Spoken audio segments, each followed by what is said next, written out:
কত কিছু শেখার বাকি আছে। সেজন্যই কাল রাত্রি জেগে আমি আপনার এই প্রিয় পুষ্প আর মহাদেবের এই দুর্লভ রুদ্রাক্ষ নিয়ে এসছি আপনার জন্য। স্বীকার করুন।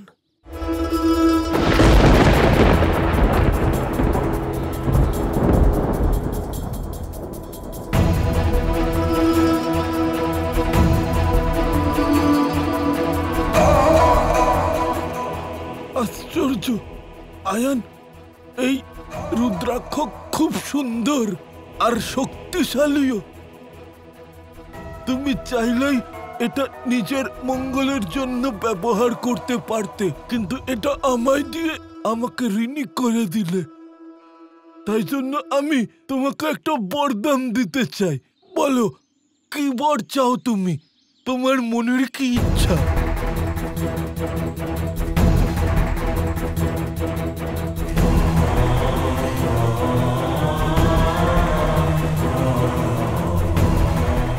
ধন্যবাদ মহর্ষি, কিন্তু আমি আমার জীবন নিয়ে সম্পূর্ণ সন্তুষ্ট।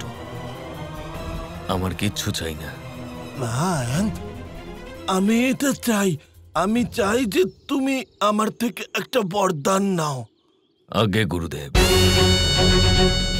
এবারে আপনি এত করে বলছেন যখন, তাহলে আমি আপনার কাছে একটা বর অবশ্যই নেব, তবে এখন নয়।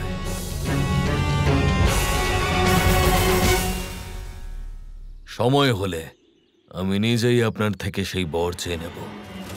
অবশ্যই, অবশ্যই।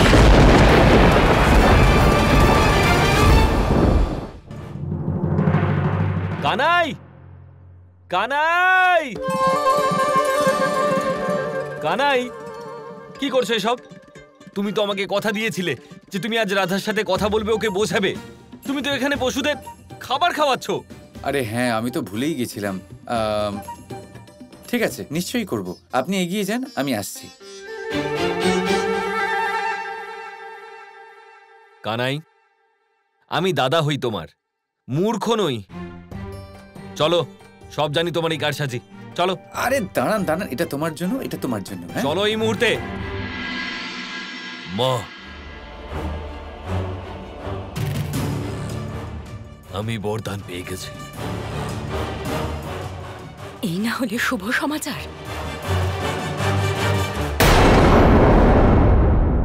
কিন্তু আয়ান, এরকম হঠাৎ করে রাধার রূপ কেড়ে নেওয়ার বরদান চাওয়া এটা উচিত হবে না।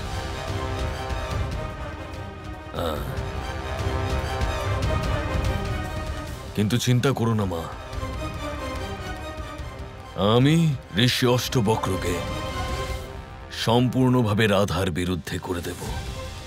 তখন ওনার রাধার রূপ কেড়ে নিতে এক মুহূর্তও লাগবে না।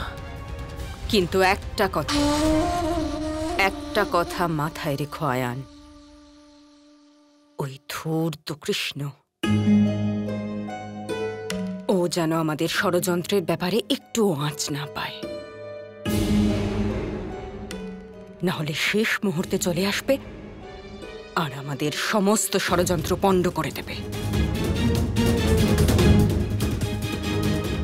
কোনো আঁচ লাগবে না, কখনো লাগবে না, কারণ এইবার আমরা রাধা আর কৃষ্ণর দেখা হওয়ার আগেই আমাদের পরিকল্পনা সফল করে দেব।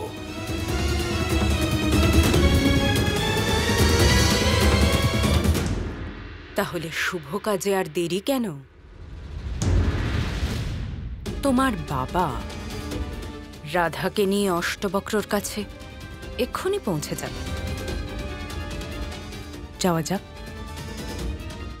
যাওয়া যাক।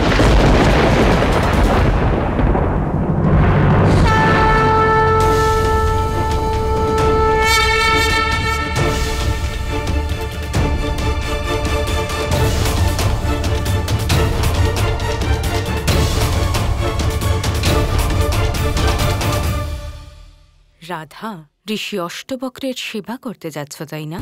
তাহলে আজকালই সর্বদা তোমার এই মুখে যে হাসি দেখা যায়, এটা সঙ্গে নিয়ে যেও না। উনি সিদ্ধ পুরুষ, হয়তো ক্রুদ্ধ হয়ে গিয়ে তোমায় কোনো অভিশাপ দিয়ে দেবেন। তখন তোমার মাতা পিতাকে আমরা কি উত্তর দেব, বুঝেছ? সেজন্য হেসো না। কিন্তু কেন জটিলা কাকি?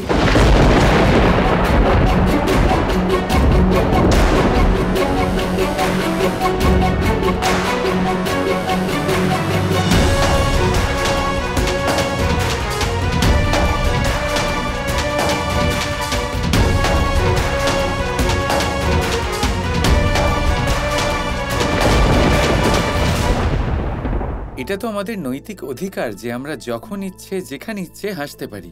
এতে খারাপ কি আছে? আর এতে কার অপমান হবে? দেখুন, মানুষের আসল সৌন্দর্য তার হাসি।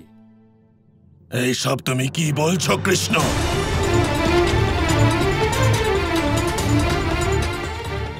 যা সঠিক তাই বলছি কাকা। দেখুন, 2 মুহূর্তের আমাদের এই জীবন। এবার এতেও যদি আমরা কাউকে ভয় পেয়ে না হাসি, সেটা তো অনুচিত হয় কাকা।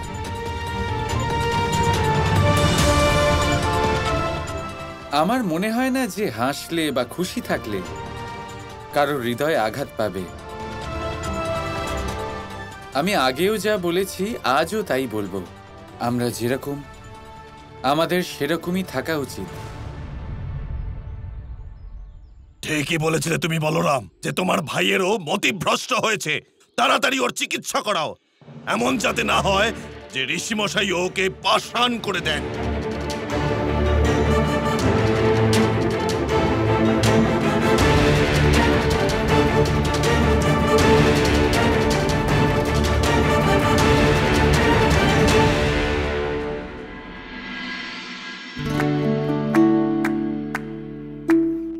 এবারে আমার মনের সব সংশয় কৃষ্ণ দূর করে দিয়েছে। তাই আমি এবারে তাই করব যা আমার সঠিক মনে হয়। এতে আমার আর সবার মঙ্গল। এটা তুমি কি করলে কানাই? তুমি আমাকে বলেছিলে যে তুমি রাধাকে সঠিক পথে নিয়ে আসবে, ওর সাথে কথা বলে ওর সাহায্য করবে। কিন্তু এখানে তো তুমি নিজেই ওকে সংকটের দিকে ঠেলে দিলে। কেন? আমি তাই করছি যা আমি বলেছিলাম। রাধা সঠিক পথেই আছে। আপনি মানুন বা না মানুন, আমি রাধাকে সাহায্যই করছি। এটা কিরকম সাহায্য কানাই? আপনি শুধু নিশ্চিন্ত হয়ে দেখে যান দাদা, এরপরে কি হয়।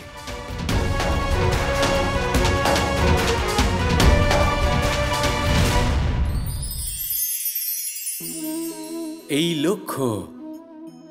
লক্ষ্য আসলে কি? এই লক্ষ্য তাই যা আমরা পেতে চাই। এই সংসারে সুখী কে হয়?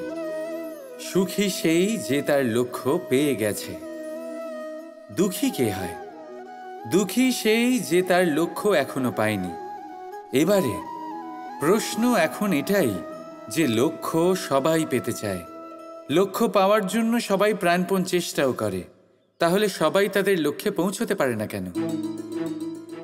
ঠিক আছে, কোথাও না কোথাও কিছু না কিছু কমতি থেকেই যায়, যাই বাধা থাক। আজকে আমি আপনাকে একটা উপায় বলবো এই লক্ষ্য পাওয়ার জন্য।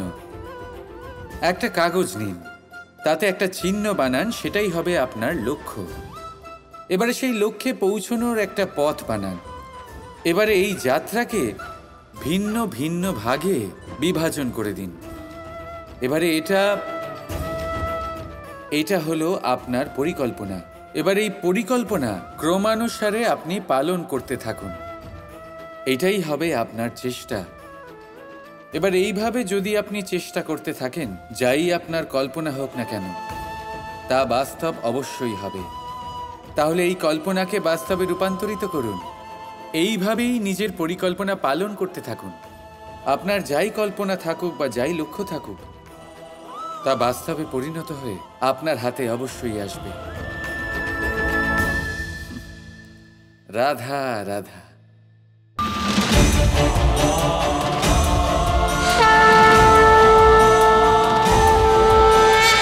রাধা কৃষ্ণ কৃষ্ণ কৃষ্ণ কৃষ্ণ